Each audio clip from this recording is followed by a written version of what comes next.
Assalamualaikum warahmatullahi wabarakatuh, teman-teman. Nah, kali ini kita akan membahas mengenai jambu kristal pembibitan cangkok, teman-teman ya. Batang cukuplah sejempol tangan saya, cukup besar ya untuk level bibit. Dan ini beberapa minggu tidak tersentuh sama air, teman-teman. Jadi gersang, terlihat kan, kusam banget itu daunnya. Saya sebenarnya paling nggak demen yang begini-beginian, teman-teman tuh. Saya gemes. Nah, akhirnya kita ambil, lalu kemudian ini baru 2 hari di tempat saya, teman-teman. Baru 2 hari, kemudian saya kocor air terus, teman-teman. Langsung terubus, dia tuh nahan kekuatan, teman-teman. Nahan kekuatan, pengen keluar itu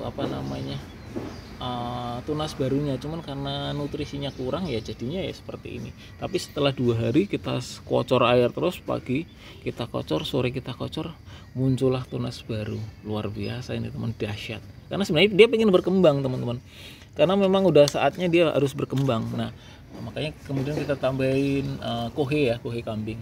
Nah, nggak apa-apa lah, nanti sambil ini kan nggak bisa 3 bulan juga masih cukup nih kohe ini, teman-teman.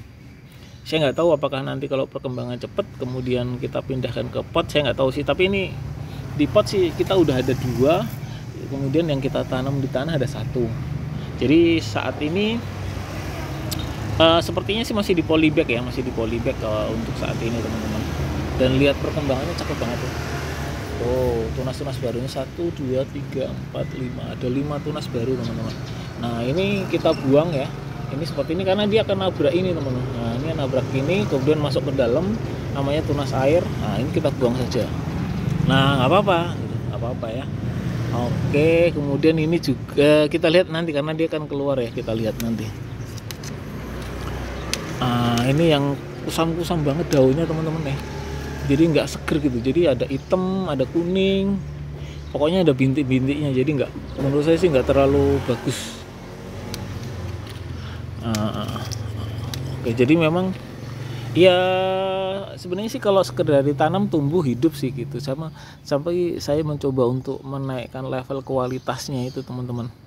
Ya siapa tahu sih bisa gitu kan, dan ternyata buktinya bisa kan, tunas barunya bermunculan tuh. Oh, setiap ujung-ujung. Nah, barusan tadi kita kasih kohe, kemudian kita kocor air lagi. Kemudian bulan-bulan ini kan sebenarnya udah mulai musim hujan ya. Nah, biasanya dia yang menahan untuk berkembang itu meledak, karena udah karena kekurangan air itu tadi, sehingga dia nggak bisa muncul tunas baru. Tapi begitu kita kocor air langsung, tunasnya itu meledak, muncul semua gitu, teman-teman. Oke, jadi kristal putih ya. Jadi karena itu tadi kita nggak ada stok yang di polybag, takutnya ada yang kan, kalau di polybag kan lebih murah, teman-teman, lebih murah. Dan itu menjadi pertimbangan saya ya, kita coba nyari stok yang di polybag, maksudnya ya biar terjangkau sama beberapa orang gitu, teman-teman. Jangan kemudian hanya kita fokus di tabulam pot, karena kalau di pot itu lumayan juga, sisi harganya lumayan juga, teman-teman ya. Nah, begitu. Nah, oke, ini 35 ya, polybagnya 35 atau 40 ya, 35 sepertinya ini, teman-teman. Polybag 35. Nah, kemudian ya hal lain ya sebenarnya sih cuma 3, teman-teman. Sinar matahari oke, kemudian air juga oke, kohe atau media tanam sudah. Nah, itu dulu, ketika 3-tiganya udah, pasti kan akan muncul pertumbuhan vegetatif ya, atau tunas-tunas baru.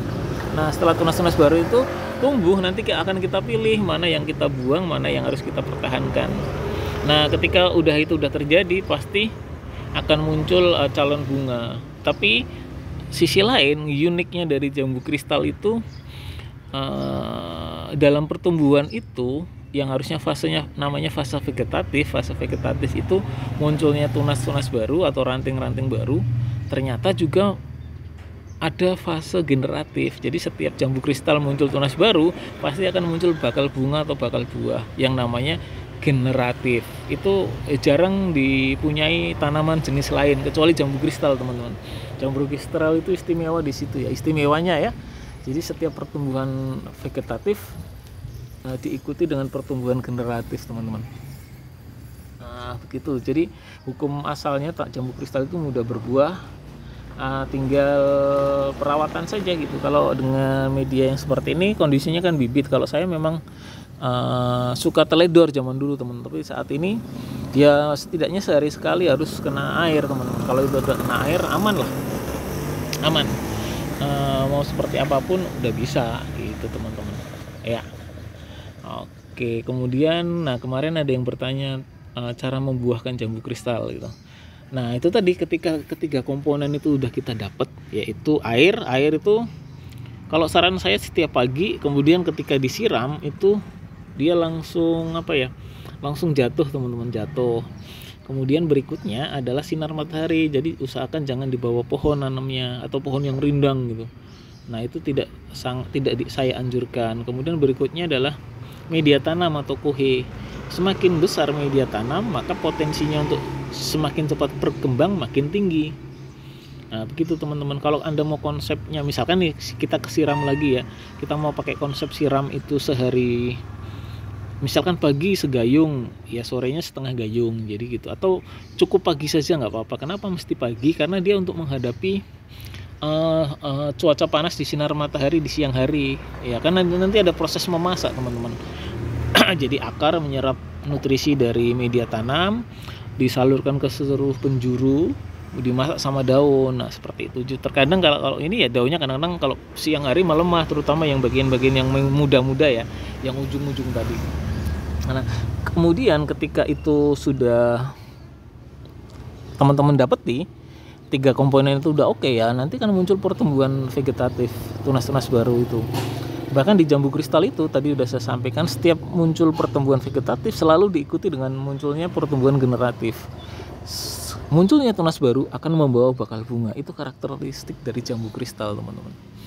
Nah oke ya.